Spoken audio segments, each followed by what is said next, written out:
dari bahan bacaan yang lain kalau primer langsung dari itu. Setelah data terkumpul, apa yang dikerjakan tentunya di sini menggunakan exploration and validation.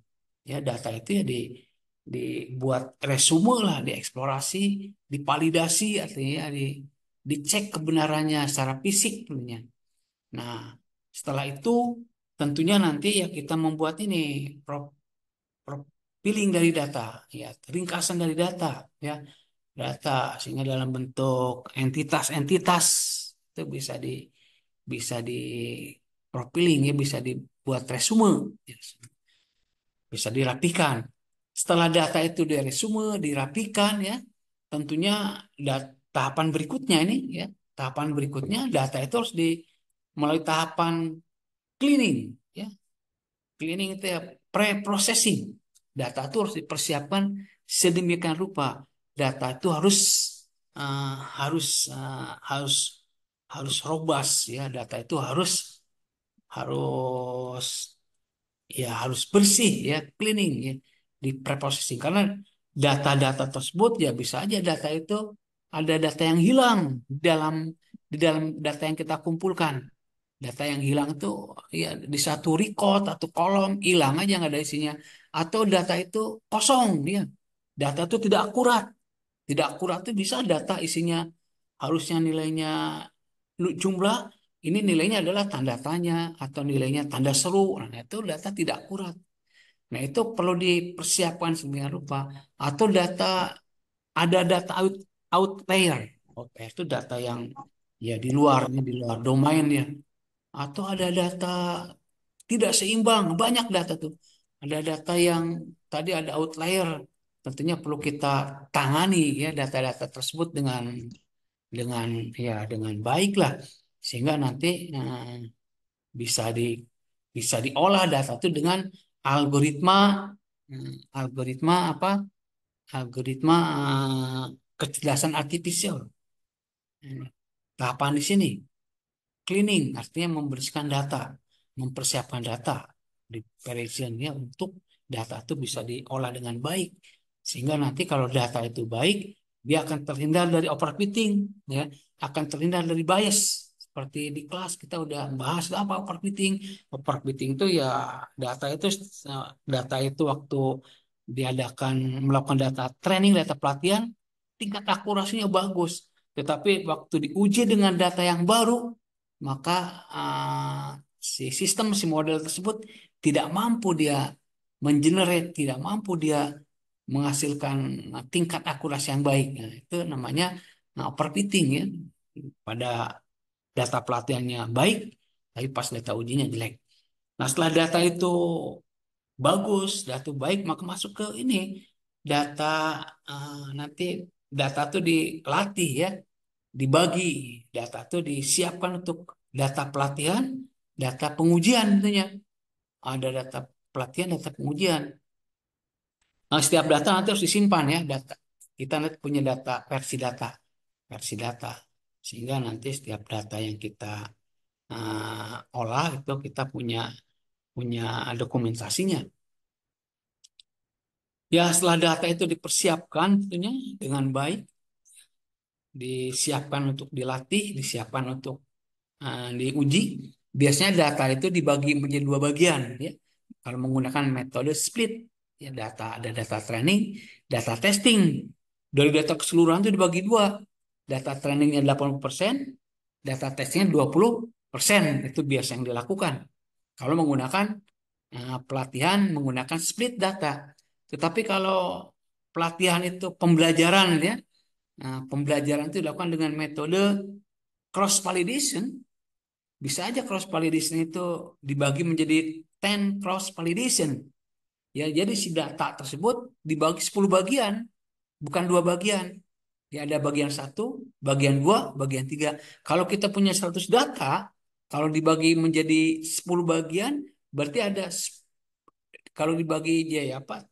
10 cross validation, jadi setiap bagian itu dibagi 10 kan, setiap bagian itu terdiri dari 10 record ya.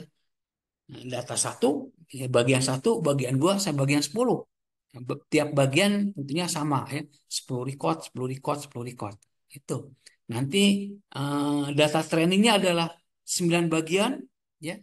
Data trainingnya kalau data trainingnya 9 bagian, data testingnya satu bagian.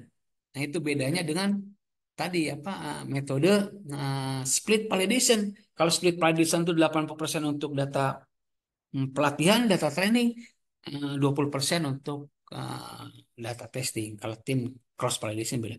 Setelah data itu dibagi, setelah dibagi nanti barulah di sini dibangun modelnya, model model untuk membangun ya, model engineering artinya membangun model yang bisa melakukan pembelajaran ya, learning, pembelajaran terhadap data trend dan data testing.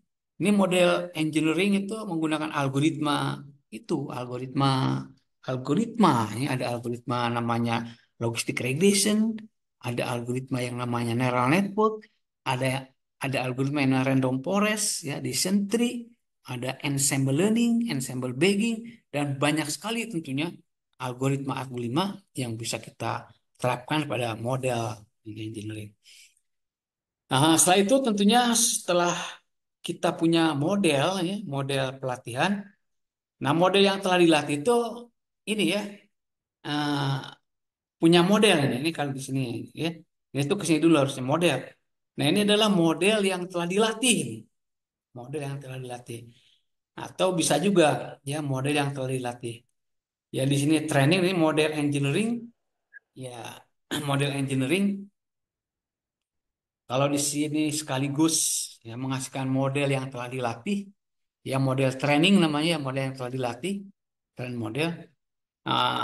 Tentunya dia si model yang telah di training sama juga dia dievaluasi ya, dievaluasi model yang di training itu, Meng- dievaluasi kan, dievaluasi menggunakan data tes ya, dievaluasi si data itu. Tentunya di sini akan menghasilkan menghasilkan apa yang sebaiknya kalau model yang bagus ya. Jadi model evaluasi dengan model engineering ini, model yang setelah dilatih, ini akan menghasilkan performa yang sama ya. Ya minimal kalau berbeda pun sedikit. Misalkan kalau di model engineering ini, model yang telah dilatih ini tingkat akurasinya 97%. Nah, pada model testing, ya model evaluation, ya, ini kan digunakan data tes, ya, data tes itu data yang tidak disertakan di training. Nah, ini nanti akan menghasilkan tingkat akurasi yang tidak jauh. Kalau ini tadi tingkat akurasinya 97, ini 96. Sedikit perbedaannya. Itu yang bagus ya, model yang bagus. Ya. Nah, kemudian setelah model itu dievaluasi, kalau modelnya udah termasuk bagus ya, termasuk robust ya, artinya model pelatihan dengan model ini selisihnya sedikit, maka ada model packaging ya, artinya model itu dikemas ya, model itu siap untuk di launching ya, siap untuk dibangun ya. Artinya berbagai parameter, berbagai apa, berbagai hiperparameter ini kan nanti dilakukan pengolahan ya, fitur engineering ya, fitur selection ya, fitur-fiturnya itu diperiksa, fitur-fiturnya di diseleksi ya, dipilih fitur-fitur yang terbaik saja. Kemudian hiperparameter tuning ini menyiapkan hiperparameter yang terbaik yang menggunakan algoritma optimasi ya, sehingga nanti mempunyai fitur engineering ya, fitur-fitur yang telah terpilih menggunakan hiperparameter juga sudah dioptimasi ya, sehingga diharapkan hasilnya tentunya bagus, tingkat akurasi, presisi, dan yang lain-lainnya ya. Nah, kemudian model di packaging ya disiapkan ya, dikemas artinya ya. Nah, dikemas ya. Kemudian nanti ya model itu di model model juga ada versi-versinya, disiapkan nanti berbagai model itu. Model menggunakan tadi kan ada model menggunakan pembelajarannya menggunakan metode split dataset ya, split dataset bisa. Kemudian itu disimpan nantinya model itu. Ada model yang dilakukan dengan menggunakan model pembelajaran, metode pembelajaran itu apa? Cross validation. Nah, disimpan. Kemudian nanti kan bisa dibangun, ya. Bangun setelah itu dibangun tuh di sini, tentunya dibangun tuh dilakukan itu ya. Apa, ya di sini ya, ya, ya, artinya disiapkan ya untuk diintegrasikan ke testing. Artinya bisa diintegrasikan model yang kita bangun itu bisa diintegrasikan di API misalkan, disimpan di server, kemudian bisa dipanggil oleh sistem lain ya, oleh sistem sistem web yang lain ya, disimpan di berbasis web ya, dibangun dan diintegrasikan ya, artinya nanti ada ada versi kode pun disiapkan ya itunya, si apa si eh, versi-versi kode pun disiapkan, disimpan ya, didokumentasikan ya, ada yang ditambah, ada yang dikurang. Sehingga nanti kalau udah di deploy, model itu udah bisa diintegrasikan dengan berbagai apa platform yang ada ya, digunakan apa, nah, digunakan apa teknologi API, artinya bisa dibaca oleh aplikasi lain. Kemudian boleh dikembangkan ya, diproduksi nantinya nih, di deployment yang diproduksi, disebarkan.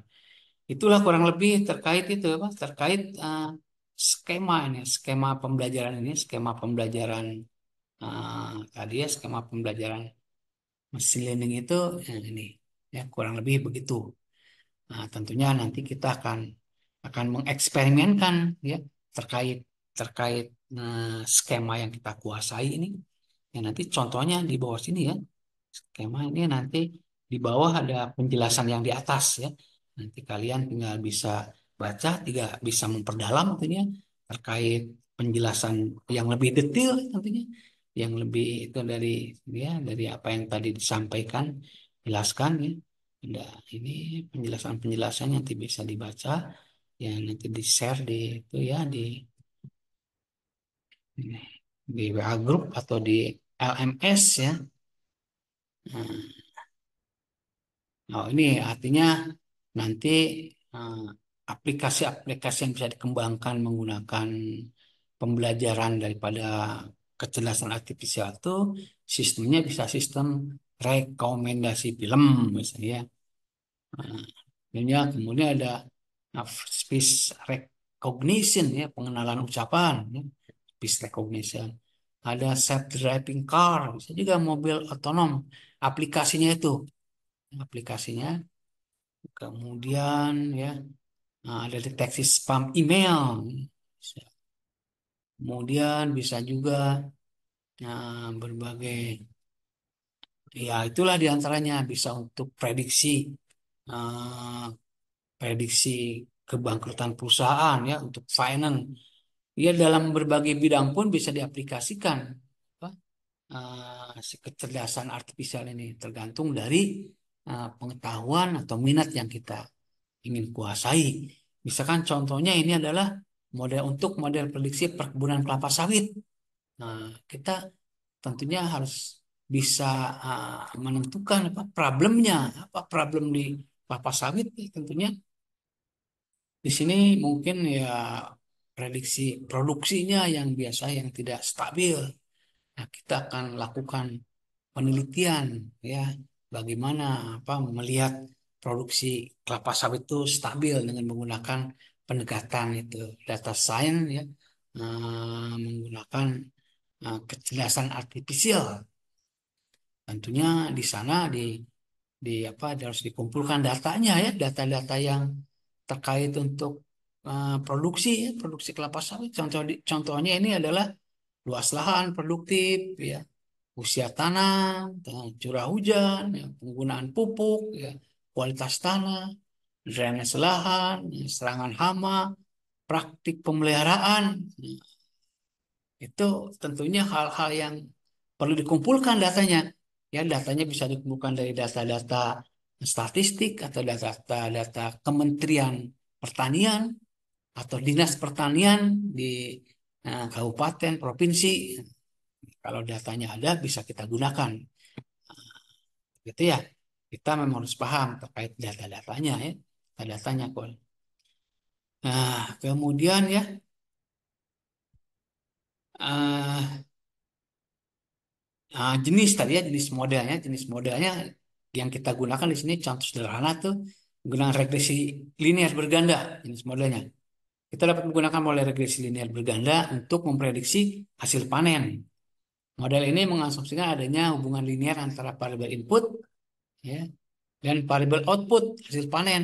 Berarti nanti ada variabel independen, variabel dependen. Ya, variabel independennya itu tadi fitur-fitur tadi mulai dari penggunaan pupuk, kualitas tanah, ya, kondisi lahan, ya, kemudian serangan hama, udara, ya, praktek pemeliharaan. Nah, itu tentunya harus dikumpulkan data-datanya. Ya, kita nanti bisa menggunakan pendekatan itu apa kecerdasan artifisial.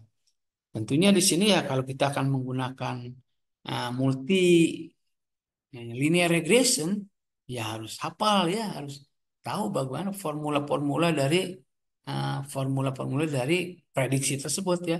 Kan ada persamaan multi regression seperti kalau kita akan uh, memprediksi hasil panen dalam ton ya per hektar tentunya ada parameternya ya ada rumus umum ya rumus umumnya ada ini eh, ada B0 ya, plus B1 dikalikan fitur ya luas lahan kemudian ada parameter B2 juga dikalikan usia tanam sampai berikutnya sampai ke epsilon ya, tingkat error yang di ya, ditoleransi ya.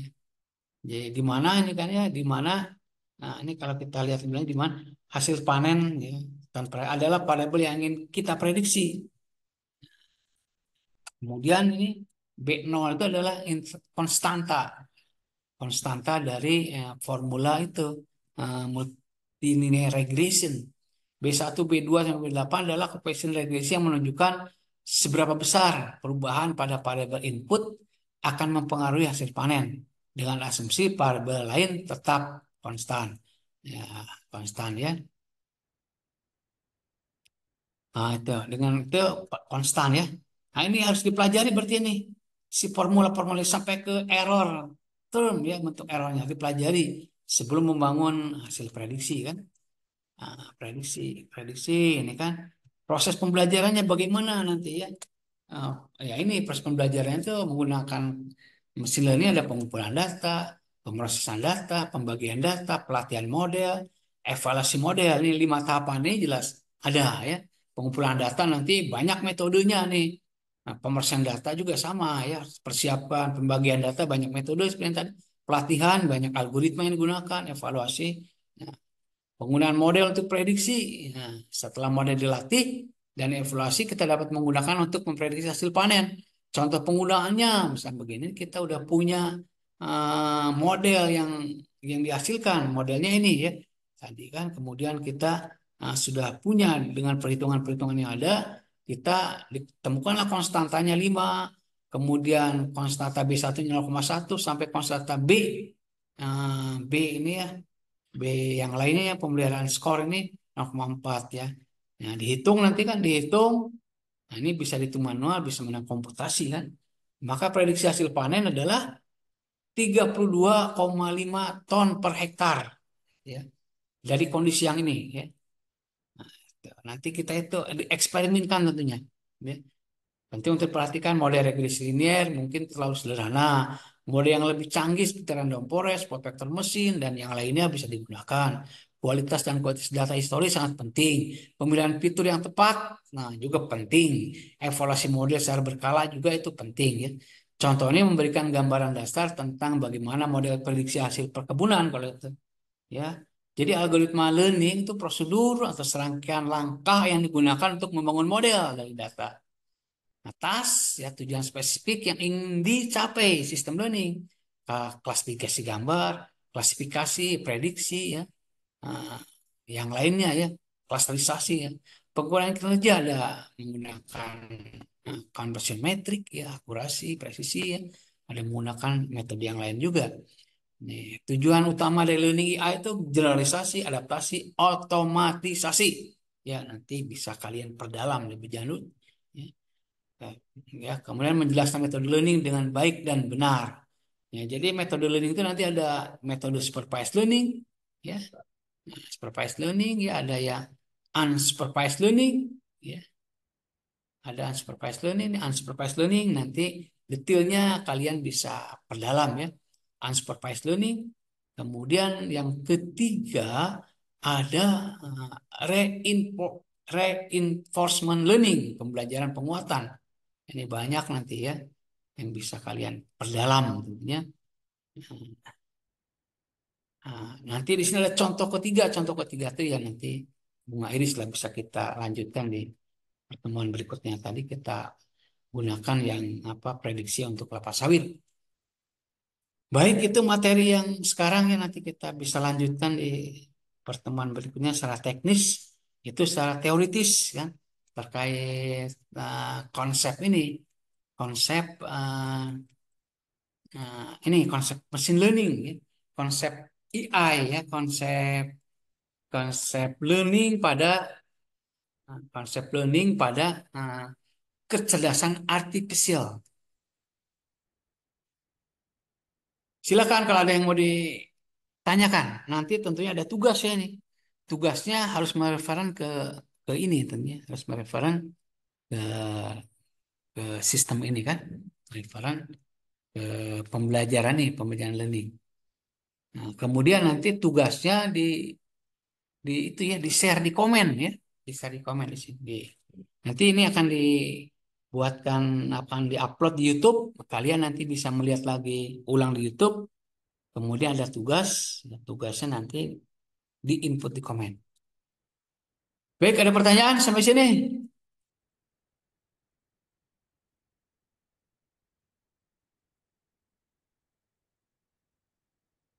Ya, baik kalau nggak ada ya. Bapak cukup sekian. Nanti untuk bahan UTS ini masuk ya.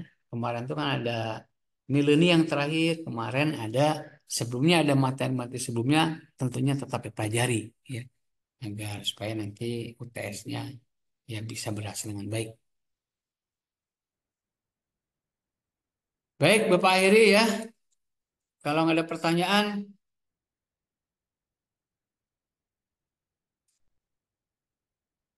ya nanti kita upload dia di itu ya di dia nanti bisa aja. Nah,